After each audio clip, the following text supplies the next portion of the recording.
Hello viewers, నేను doctor Sumeena Reddy, fertility consultant and laparoscopic surgeon, Fertilica IVF Hyderabad.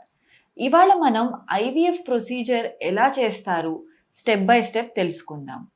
IVF అంటే in vitro fertilisation. Then finally fifth step either embryo transfer or embryo freezing. అంటే hormone values అన్నీ బాగున్నాయి, hyper stimulation అంటే hormone values మరీ ఎక్కువగా లేదు, pain మరీ ఎక్కువ లేదు, గర్భసంచి లోపలి పొర బాగుంది, సిచ్యుయేషన్స్ అంతా బాగున్నాయి అనుకున్నప్పుడు అదే నెలలో మనం ఎంబ్రియోని లోపలికి ఇంట్రడ్యూస్ చేయవచ్చు. దీన్నే ఫ్రెష్ ఎంబ్రియో ట్రాన్స్ఫర్ అంటారు. ఎంబ్రియో ట్రాన్స్ఫర్ యూజువలీ అది కూడా ఒక చాలా చిన్న ప్రొసీజర్ అండి, 10 to 15 minute ప్రొసీజర్. ఎటువంటి నొప్పి ఉండదు, అనస్థీషియా అవసరం లేదు. మీరు బ్లాడర్ ఫుల్ అంటే మూత్రం బాగా వచ్చేటట్టు ఫుల్ చేసుకొని అల్ట్రాసౌండ్ కింద చూస్తూ ఒక చిన్న ట్యూబ్తో ఈ ఎంబ్రియోస్ని మళ్ళీ గర్భసంచి లోపల ప్రవేశపెట్టడం జరుగుతుంది. So it is simple procedure. So ఒకవేళ ఏ నెలలో అయితే ఎగ్స్ని బయటికి తీస్తామో అదే నెలలో మనం ఎంబ్రియోస్ని లోపల పెడితే దాన్ని ఫ్రెష్ ఎంబ్రియో ట్రాన్స్ఫర్ అంటాం.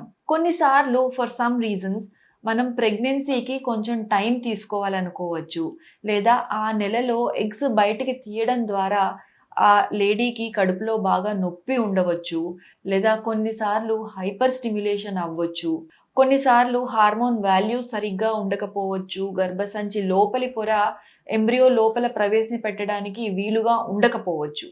ఇటువంటి సందర్భాల్లో మనం ఫామ్ అయిన ఎంబ్రియోస్ని ఫ్రీజ్ చేస్తాము. దీన్నే ఎంబ్రియో ఫ్రీజింగ్ అంటారు. ఎంబ్రియోస్ని ఫ్రీజ్ చేయడానికి మనం కామన్గా వాడేది లిక్విడ్ నైట్రోజన్. ఈ లిక్విడ్ నైట్రోజన్ టెంపరేచర్ మనకు -196 వరకు ఉంటుంది. ఈ తక్కువ టెంపరేచర్స్లో మనం ఎంబ్రియోస్ని ఫ్రీజ్ చేసి ఉంచుతాము. ఈ ఫ్రీజింగ్ చేసినప్పుడు ఎంబ్రియోస్కి నార్మల్గా ఎటువంటి డ్యామేజ్ జరగదు. అండ్ ఫ్రీజ్ చేసిన ఎంబ్రియోస్ని ట్రాన్స్ఫర్ చేయడం వల్ల కూడా ఆ బేబీస్కి ప్రాబ్లమ్స్ ఉంటాయి అనుకోవడం తప్పు.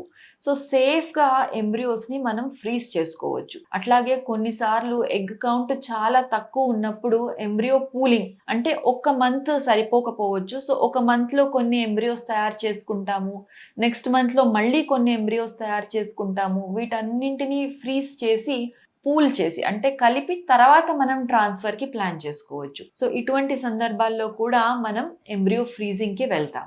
ఈ ఫ్రీజ్ చేసిన ఎంబ్రియోస్ని మనం లిక్విడ్ నైట్రోజన్ వాల్యూస్ కరెక్ట్గా మెయింటైన్ చేస్తున్నంత వరకు మనం ఈజీగా మెయింటైన్ చేయొచ్చు. మేబీ 5 years 10 years వరకు కూడా ఈ ఎంబ్రియోస్ని మెయింటైన్ చేసుకోవచ్చు.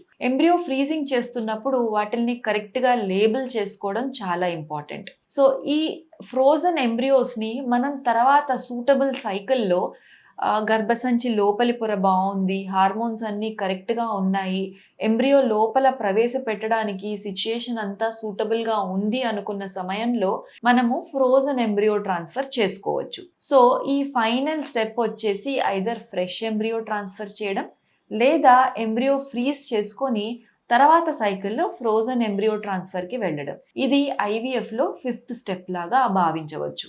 సో ఐవీఎఫ్ని మనం బ్రీఫ్గా చెప్పుకోవాలనుకుంటే 5 steps అండి. First pre treatment evaluation, second ovarian stimulation అంటే గుడ్లు పెంచడం, మూడోది ఎగ్ రిట్రీవల్ పెరిగిన గుడ్లను బయటికి తీయడం, నాలుగోది ల్యాబొరేటరీలో embryo preparation and embryo culture, and 5th and final step either embryo transfer or embryo freezing followed by a frozen embryo transfer. ఇది బ్రీఫ్గా ఐవీఎఫ్ ప్రొసీజర్ యొక్క ఎలా చేస్తారు అనే డీటెయిల్స్. ఈ ఐవీఎఫ్ ప్రొసీజర్లో మీకు ఎటువంటి డౌట్స్ ఉన్నా లేదా ఇంకేదైనా క్లారిఫికేషన్స్ లేదా డిస్కషన్ చేయాలనుకున్నా కమెంట్ బాక్స్లో తప్పకుండా రాయండి లేదా మమ్మల్ని కన్సల్ట్ అవ్వండి. Thank you.